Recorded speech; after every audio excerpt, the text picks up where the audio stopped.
Okay, so you want to own a coffee shop. A little corner spot, exposed brick, the hiss of the espresso machine, a line out the door every morning. You picture yourself behind the counter, calling out names on cups, watching the same regulars walk in at the same time every day. The product costs pennies. People pay $5 or $6 for it without blinking, and they come back tomorrow. Looks like the easiest business in the world to fall in love with. Here's the problem. Somewhere between 50 and 74% of independent coffee shops don't make it past their 5th year. About 17% don't even make it through the first 12 months. And usually it's not because the coffee was bad or because nobody showed up. In most cases, the shop was busy right up until the day it closed. So what's actually going on? Here's the idea that explains almost everything else in this video. A coffee shop is not really in the coffee business. It's in the real estate and payroll business, and coffee just happens to be what's sold at the counter to pay for both. The cup itself is nearly free to make. Everything standing between that cup and a profitable year is not. The shape of the business. There isn't just one version of this. A coffee cart is the cheapest way in, often $24,000 to $49,000. A full coffee truck with plumbing and refrigeration runs $70,000 to $200,000. A drive-through kiosk built purely for speed and volume runs $100,000 to $250,000. A traditional sit-down cafe climbs to $100,000 to $350,000 or more, and a franchise, buying an established name and a proven layout, usually starts at $200,000 and can pass $500,000 once the franchise fee, build-out, and equipment package are added on top. 4 very different bets, all called a coffee shop. This video is about the one most people actually picture, the independent sit-down cafe, what it costs to open the door. Build-out is usually the biggest number on the page. For a small shop, 500 to 1,000 square feet, taking over a raw commercial space, runs $80,000 to $150,000 once plumbing, electrical, ventilation, and health code requirements are accounted for.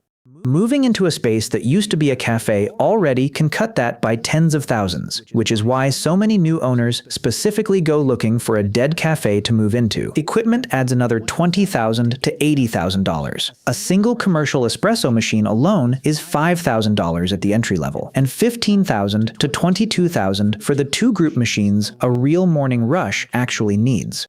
Add a grinder, a batch brewer for drip coffee, and refrigeration, and that's before licensing, which runs another $2,000 to $5,000. Then comes the number almost nobody budgets generously enough for: working capital. Most new coffee shops need 6 to 18 months before they're consistently profitable, and rent and payroll don't pause for a slow month. A responsible reserve here runs $20,000 to $150,000. Add it all up, and a modest independent cafe can need anywhere from $100,000 to $350,000 just to unlock the front door before a single cup is sold. Where you put it. Rent typically runs $2,000 to $12,000 a month, and commercial space in the kind of location people actually want, dense foot traffic, visible from the sidewalk, near an office cluster, can run $160 to $180 a square foot to buy, with leasing not far behind.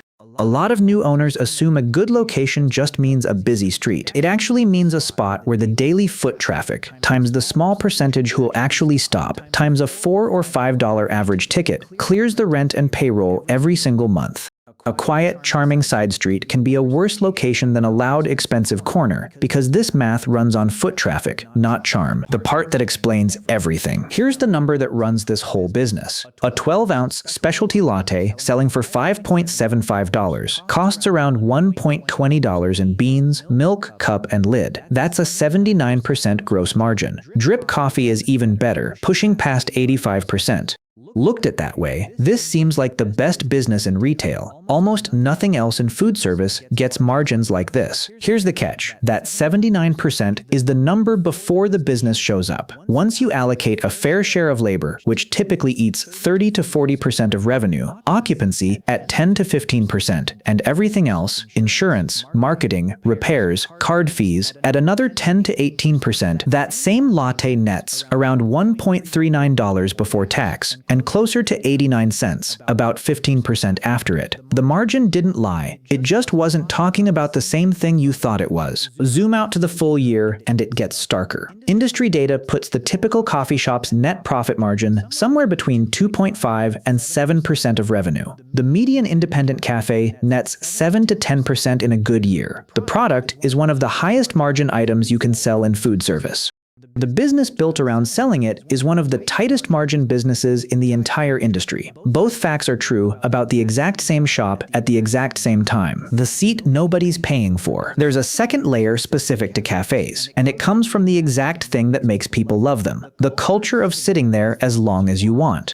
A customer who buys one $4 coffee and sits at a two-top with a laptop for 4 hours is, by the numbers, occupying rent, electricity, Wi-Fi, and a chair for the price of one drink. A customer who grabs a $6 latte to go and leaves in 90 seconds costs you almost nothing beyond the ingredients and 30 seconds of a barista's time. The to-go customer is worth dramatically more per hour of floor space, and yet almost every cafe is specifically designed, comfortable chairs, outlets on every wall to attract exactly the customer who's least profitable per hour. That's not a mistake. It's the trade the business makes on purpose. The laptop crowd builds the sense of a third place, and that atmosphere pulls in enough total foot traffic, including the profitable to-go customers, to make the whole thing work. But it means every cafe is quietly running two businesses at once: a high-margin, fast turnover counter, and a low-margin, slow-turnover co-working space. And the second one only survives by being subsidized by the first. A shop that fills entirely with laptops and no line at the counter can look completely full and still lose money every day, breaking even in plain numbers. Say fixed monthly costs, rent, base staffing, utilities, insurance, run around $18,000. That's $600 a day. If the average ticket contributes about $3.75 in gross profit after ingredients, this shop needs to sell roughly 160 drinks a day just to cover its fixed costs before it's made $1 of real profit. Easy on a good weekday morning rush, not easy on a slow Tuesday in February. And unlike a subscription gym, a cafe can't quietly collect from customers who never show up. Every dollar of revenue here needs someone to physically walk in that day. The case that shows what happens at scale. Look at what happened to Starbucks in 2008. By early that year, the company had grown past 16,200 locations worldwide. Many opened close enough to cannibalize each other's sales. For the first time in company history, same-store sales declined. The stock lost more than half its value.